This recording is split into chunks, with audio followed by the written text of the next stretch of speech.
Hello friends, मैं यहाँ पे एक न्यू जॉब अपडेट के साथ आई हूँ। जो भी कैंडिडेट सरकारी नौकरी करना चाहते हैं वो इस वैकेंसी को जरूर अप्लाई कीजिएगा। अब यहाँ पे हम लोग देखते हैं वैकेंसी निकली हुई है NLC India limited, Neyveli lignite corporation India limited में वैकेंसी आई हुई है। ये एक नवरत्ना कंपनी है, गवर्नमेंट ऑफ इंडिया एंटरप्राइज है ये, ठीक है। अब यहाँ पे स्टार्टिंग में कंपनी के बारे में बताया गया कि एनएलसी इंडिया में premier Navratna public sector enterprise है, ठीक है। यहाँ पे टर्नओवर वगैरह दिया हुआ है, कंपनी के बारे में डिटेल्स है यहाँ पे। अब हम लोग देखते हैं किस किस पोस्ट पे वैकेंसी आई हुई है। यहाँ पे पोस्ट ग्रेड देखते हैं, एग्जीक्यूटिव इंजीनियर E4 ग्रेड के हैं। मिनिमम एजुकेशन क्वालिफिकेशन है यहाँ पे फुल टाइम और part time bachelor degree in mechanical and production, industrial and production engineering. जो भी कैंडिडेट बैचलर डिग्री अगर है मैकेनिकल के या मैकेनिकल या प्रोडक्शन में, इंडस्ट्रियल एंड प्रोडक्शन इंजीनियरिंग में, वो लोग इस वैकेंसी को जरूर अप्लाई कीजिएगा। यहाँ पे नंबर ऑफ वैकेंसीज़ की बात करते हैं तो अनरिजर्व के लिए 12, EWS के लिए 3, OBC के लिए 8, SC के लिए 5 और ST के लिए 3 है, ठीक है। फिर डिसेबल कैंडिडेट के लिए भी वैकेंसी है, यहाँ पे आप लोग देख सकते हैं HSD HS के लिए, ठीक है। अब है length and area of post qualification work experience की यहाँ पे बात करते हैं तो length of post qualification experience यहाँ पे आप लोग देख सकते हैं in the area of power station design construction. अगर ये सब फील्ड में अगर किन्हीं के पास एक्सपीरियंस है वो लोग ज़रूर अप्लाई कीजिएगा, ठीक है। 5 साल का एक्सपीरियंस होना चाहिए इरेक्शन में, कमीशनिंग में, ऑपरेशन में, maintenance in coal and lignite में। ये सब में अगर एक्सपीरियंस है या कहीं भी आप लोग पब्लिक सेक्टर में जॉब कर रहे हैं और अपने से सीनियर ग्रेड में अप्लाई करना चाहते हैं तो इसमें ज़रूर अप्लाई कीजिएगा। अब यहाँ पे हम देखते हैं डिप्टी जनरल मैनेजर मैकेनिकल और E7 ग्रेड का। इसमें भी है कि अगर कोई भी कैंडिडेट मैकेनिकल एंड प्रोडक्शन में BE.BTech किए हुए हैं, मैकेनिकल इंजीनियरिंग में किए हुए हैं, इंडस्ट्रियल एंड प्रोडक्शन इंजीनियरिंग में किए हैं, वो लोग अप्लाई कर सकते हैं। इन लोग में एक्सपीरियंस यहाँ पे देख लीजिए 19 ईयर्स का, out of total 19 years post qualification experience in thermal power sector, minimum 5 years experience in the area of power station design, ठीक है। 5 साल का एक्सपीरियंस होना चाहिए पावर सेक्टर डिज़ाइन में। अब है executive engineer mechanical E4 grade, ठीक है। यहाँ पे टोटल वैकेंसी 63 है। अनरिजर्व के लिए 25, EWS के लिए 6, OBC के लिए 16, SC के लिए 11, ST के लिए 5। फुल टाइम और part time bachelor degree in mechanical and production, industrial and production engineering. इसमें बोला जा रहा है कि अगर कोई कैंडिडेट BE.BTech किए हुए मैकेनिकल में, मैकेनिकल एंड प्रोडक्शन में, इंडस्ट्रियल एंड प्रोडक्शन इंजीनियरिंग में या प्रोडक्शन इंजीनियरिंग में, वो लोग अप्लाई कर सकते हैं। टोटल इसमें 5 साल का एक्सपीरियंस होना चाहिए, ठीक है। और एक्सपीरियंस किस में होना चाहिए? प्लानिंग में होना चाहिए, मैन्युफैक्चरिंग में होना चाहिए, इरेक्शन में होना चाहिए, maintenance of heavy earth moving machineries में होना चाहिए, डोजर्स में होना चाहिए, डंपर्स में, कन्वेंशनल एक्सकवेटर्स में। यहाँ पे आप डिटेल देख सकते हैं, ठीक है। और नॉलेज और सैप का भी होना ज़रूरी है, ठीक है। अब हम लोग अगला देखते हैं deputy general manager mechanical E7 grade. ये हम लोग देख सकते हैं कि इसमें भी BE.BTech जो किए हुए हैं मैकेनिकल एंड प्रोडक्शन इंजीनियरिंग में, वो लोग अप्लाई कर सकते हैं। अब यहाँ पे अगला हम लोग देखते हैं इलेक्ट्रिकल माइंस में, ठीक है। तो इसमें हम लोग देख सकते हैं फुल टाइम और part time bachelor degree in electrical and electronics, power engineering, electrical instrumentation and control, power system engineering, power system and high voltage engineering. ये सब फील्ड में अगर कोई भी इंजीनियरिंग किए हैं तो वो लोग अप्लाई कर सकते हैं। एग्जीक्यूटिव इंजीनियर में E4 ग्रेड का जॉब है, 24 वैकेंसी है और 5 साल का एक्सपीरियंस आप लोग को होना अनिवार्य है। क्या चीज़ में होना चाहिए? तो लिखा हुआ है post qualification experience in open cast. यहाँ पे आप लोग देख सकते हैं एक्सपीरियंस किस में चाहिए, यहाँ पे आप लोग देख सकते हैं, ठीक है। ये देख लीजिए कि post qualification experience in open cast, underground mine and having exposure in planning, erection, commission, operation, maintenance of ST and LT, supply cables, switch, यहाँ पे आप लोग देख सकते हैं, ठीक है। तो कैंडिडेट अगर आप लोग को लगता है कि कोई भी आप लोग के फैमिली फ्रेंड्स में कोई है जो कहीं एक्सपीरियंस है उनके पास, तो उन लोग को जरूर ये वीडियो शेयर कर दीजिएगा ताकि वो लोग इस वैकेंसी को जरूर अप्लाई कर लेंगे। अब जनरल मैनेजर इलेक्ट्रिकल में 8 ग्रेड का है, एक सीट है। इसमें है कि फुल टाइम बैचलर डिग्री होना चाहिए इलेक्ट्रिकल या इलेक्ट्रॉनिक्स इंजीनियरिंग में, पावर इंजीनियरिंग में, इंस्ट्रूमेंटेशन में और 22 साल का एक्सपीरियंस होना अनिवार्य है। डिप्टी जनरल मैनेजर में 2 सीट है, इसमें 19 साल का एक्सपीरियंस ज़रूरी है। अब डिप्टी जनरल मैनेजर देखते हैं सिविल में, ठीक है। यहाँ पे आप लोग देख सकते हैं कि सारे जो ब्रांचेस हैं इंजीनियरिंग के लगभग सब में जो है ना डिप्टी जनरल मैनेजर की वैकेंसी निकली हुई है। और जो भी एक्सपीरियंस्ड कैंडिडेट हैं वो लोग इसमें ज़रूर अप्लाई कीजिए क्योंकि ये नवरत्ना कंपनी है, प्रीमियर कंपनी है गवर्नमेंट ऑफ इंडिया का। अब यहाँ पे देख सकते हैं कि executive engineer civil E4 grade का जॉब है ये। 20 सीट्स है। अनरिजर्व के लिए 8 सीट है, EWS के लिए 1, OBC के लिए 5, SC के लिए 4, ST के लिए 2। अब यहाँ पे देख सकते हैं फुल टाइम और part time bachelor degree in civil और सिविल एंड स्ट्रक्चरल इंजीनियरिंग में होना चाहिए। ठीक है, आप अगर कोई सिविल में इंजीनियरिंग की हैं तो वो लोग अप्लाई कर सकते हैं। 5 साल का एक्सपीरियंस होना चाहिए। 5 साल का एक्सपीरियंस किस फील्ड में होना चाहिए, तो यहाँ पे आप लोग देख सकते हैं 5 साल का होना चाहिए। Area of post qualification experience यहाँ पे देख सकते हैं कि होना चाहिए civil works like construction and maintenance of building, yards, retaining walls, roads, water supply, sewage system. ठीक है, इस सब में होना चाहिए। अब अगला हम लोग देखते हैं deputy general manager civil E7 grade है। 3 वैकेंसी है। OBC के लिए 1, SC के लिए 1, ST के लिए 1 है। अब यहाँ पे हम लोग देख सकते हैं length of post qualification experience क्या है। यहाँ पे E7 ग्रेड है, 19 ईयर्स का इसमें भी एक्सपीरियंस होना अनिवार्य है। अब यहाँ पे देख सकते हैं post qualification experience in civil works like construction and maintenance of building, yards, retaining walls, roads, water supply and sewage system, इसमें भी एक्सपीरियंस होना अनिवार्य है। अब एग्जीक्यूटिव इंजीनियर E4 ग्रेड में आप लोग देख सकते हैं 4 साल का सिविल में इंजीनियरिंग होना अनिवार्य है और इसमें 5 साल का एक्सपीरियंस है। तो आप लोग यहाँ पे देख सकते हैं जैसे सिविल में यहाँ सर्विसेज में इतना है। ठीक है, आप लोग एक चीज़ नोट कीजिएगा, जैसे सिविल में यहाँ सर्विसेज में है। अब ठीक है, अब यहाँ पे हम लोग देख सकते हैं कंट्रोल एंड इंस्ट्रूमेंटेशन थर्मल में executive engineer control and instrumentation E4 grade का वैकेंसी है। यहाँ टोटल 13 सीट है। अनरिजर्व के लिए 5, EWS के लिए 1, OBC के लिए 3, SC के लिए 2 और ST के लिए 2 है। इसमें बोला जा रहा है क्वालिफिकेशन क्या होना चाहिए, तो फुल टाइम और part time bachelor degree in instrumentation engineering, electronics and instrumentation engineering, instrumentation and control engineering, applied electronics and instrumentation engineering में ये सारे जो फील्ड में बताए हैं उसमें भी BTech होना चाहिए। 5 साल का एक्सपीरियंस होना चाहिए, वो लोग अप्लाई कर सकते हैं। अब केमिकल में देखते हैं एग्जीक्यूटिव इंजीनियर केमिकल, इसमें फुल टाइम बैचलर डिग्री इन केमिकल इंजीनियरिंग होना अनिवार्य है। 9 सीट, अनरिजर्व के लिए 6, OBC के लिए 2, SC के लिए 1 और इसमें 5 साल का एक्सपीरियंस होना अनिवार्य है। अब ठीक है, इसमें एक्सपीरियंस क्या चाहिए चाहिए in the area of R&D experience, analytical experience in chemistry in fuel laboratory, water laboratory and water treatment of thermal plant, fuel sampling, lube oil analysis. ठीक है, ये सब चीज़ में आप लोग का एक्सपीरियंस होना चाहिए।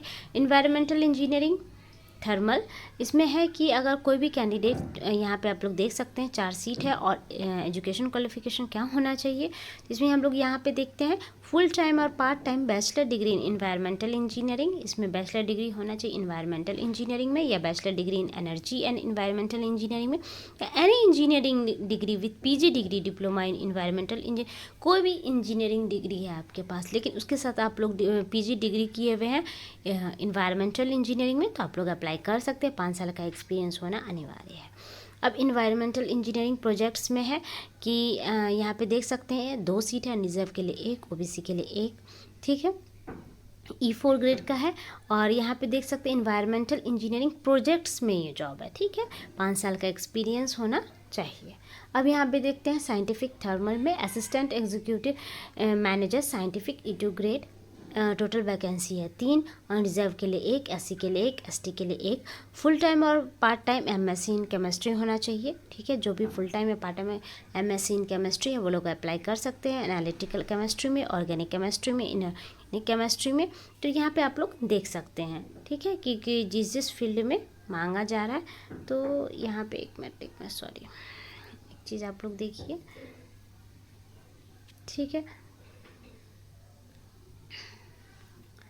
अब यहाँ पे हम लोग देख सकते हैं फाइनेंस की बात करते हैं, तो additional chief manager finance E6 grade, 8 vacancy है, अनरिजर्व के लिए 2, OBC के लिए 1, SC के लिए 3, ST के लिए 2। अब इसमें बोला जा रहा है कि pass in final examination of institute of charter accountants of India CA। ठीक है, तो इसमें क्वालिफिकेशन ये होना चाहिए, या degree in any discipline with MBA of 2 years duration with specialisation in finance. जो अगर फाइनेंस में स्पेशलाइजेशन लिए हैं वो लोग अप्लाई कर सकते हैं।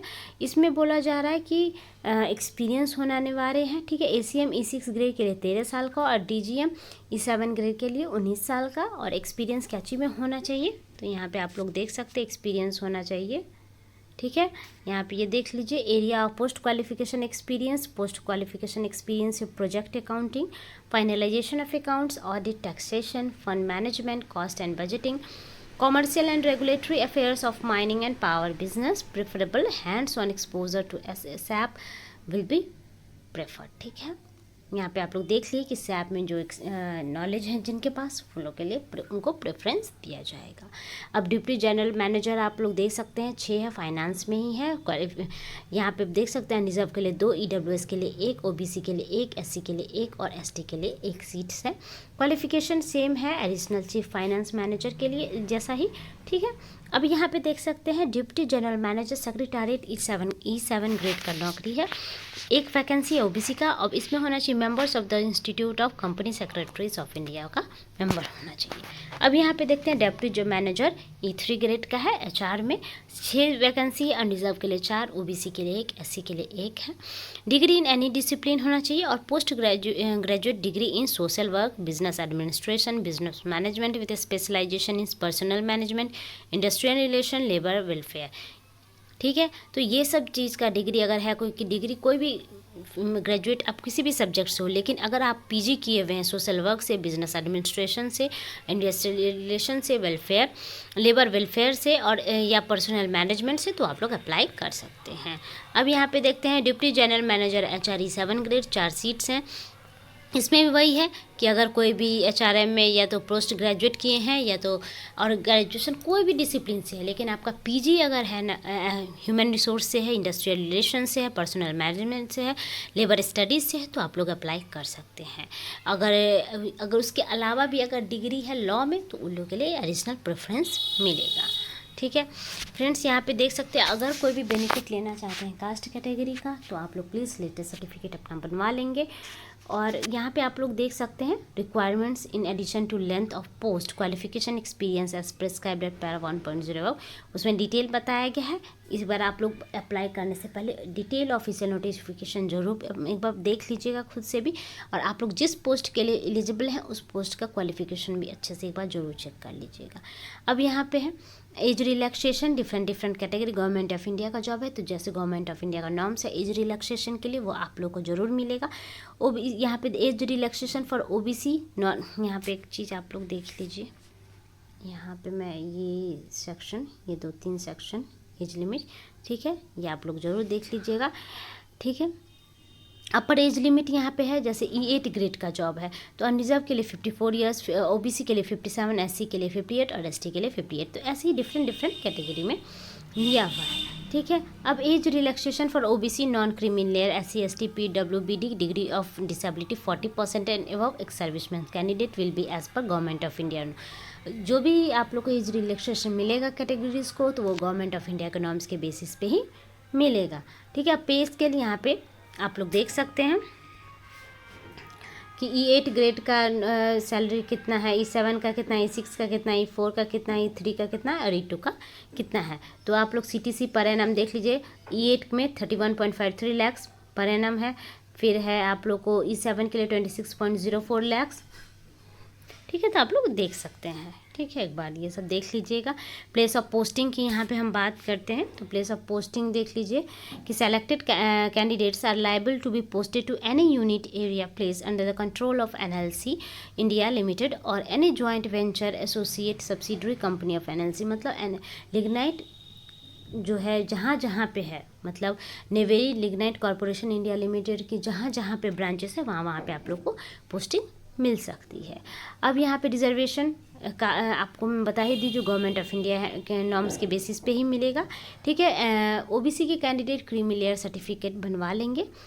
ठीक है, अब यहाँ पे मेथड ऑफ सिलेक्शन, यहाँ पे आप लोग एक चीज़ देखिएगा, मेथड ऑफ सिलेक्शन की यहाँ पे बात करते हैं, तो selection will be based on personal interview. The minimum qualifying marks in the personal interview shall be 50% of prescribed score for unreserved और EWS candidate and 40% in the case of SC ST OBC NCL PWD candidates.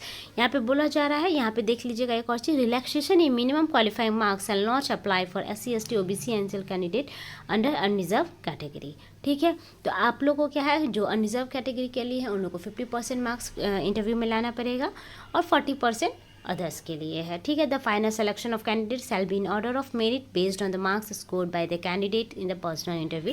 Personal interview में जैसे जैसे marks आप लोग score करेंगे उस basis पे merit बनेगा और उसी के बेसिस पे आप लोग का सिलेक्शन भी होगा, ठीक है। अब यहाँ पे अब मेडिकल फिटनेस मेडिकल टेस्ट लिया जाएगा, ठीक है। जनरल कंडीशन है कि इंडियन सिटीज़न ही अप्लाई करना चाहिए, ठीक है।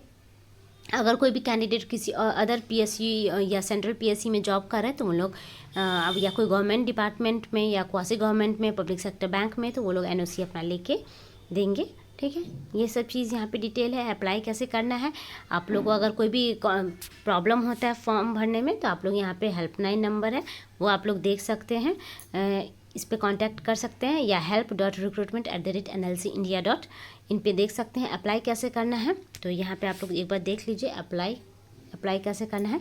Candidate should apply only through online mode से ही अप्लाई करना है। एनएलसी इंडिया लिमिटेड के वेबसाइट से nlcindia.in पे करना है। बिफोर रजिस्टरिंग और applying online the candidate should ensure that they have mobile number and valid and active personal email ID. एक वैलिड और एक्टिव ईमेल आईडी होना चाहिए, पर्सनल मोबाइल नंबर होना चाहिए। और क्योंकि जो भी आप लोग को सिलेक्शन का स्टेजेस है उसके बारे में पता आप लोग को ईमेल या एसएमएस के थ्रू ही होगा, इसलिए, ठीक है। Candidate have to upload required scan copy of documents. जो भी आप लोग का डॉक्यूमेंट है उसका स्कैन कॉपी को अपलोड करना पड़ेगा, ठीक है। उसके बाद आप लोग एक चीज़ यहाँ पे देख सकते हैं कि जो आप लोग पेमेंट करेंगे आफ्टर पेमेंट ऑफ और required application fee and uploading required document certificate candidate should submit their application through online candidate, ठीक है। तो आप लोग को जो भी एक रिक्वायर्ड एप्लीकेशन फ़ी है वो सबमिट करना है। जैसे unreserved EWS OBC NCL candidate के लिए 500 रुपये, SC/ST एक सर्विसमैन PWBD कैंडिडेट एग्जेम्प्टेड हैं उन लोगों को सिर्फ एप्लीकेशन फ़ी नहीं लगेगा, प्रोसेसिंग फ़ी लगेगा 354 रुपीज़ और unreserved EWS OBC NCL candidate को 854 रुपीज़ लगेगा, ठीक है। अब यहाँ पे यही डिटेल दिया हुआ है डॉक्यूमेंट्स की स्किट कितने फाइल साइज़ क्या होना चाहिए, किस फॉर्मेट में होना चाहिए। तो एक बार आप लोग अप्लाई करने से पहले ये सब ज़रूर एक बार देख लीजिएगा। अब डेट्स की इंपॉर्टेंट डेट्स की हम यहाँ पे बात करते हैं। Opening of online registration of application date and time है 5/7/2023 10 बजे से और closing of online registration of application fee है एप्लीकेशन है डेट एंड टाइम यहाँ पे है 3/8/2023 मतलब 5/7/2023 से स्टार्ट है और 3/8/2023 तक होगा, लास्ट डेट है, ठीक है। तो आप लोग टाइम के साथ ही ज़रूर अप्लाई कर लीजिएगा। फ्रेंड्स, अगर आप लोगों को मेरा वीडियो अच्छा लगता है तो प्लीज़ मेरे चैनल को ज़रूर सब्सक्राइब कर लीजिएगा और अपने फ्रेंड्स और फैमिली के साथ ज़रूर शेयर कीजिएगा। Thank you.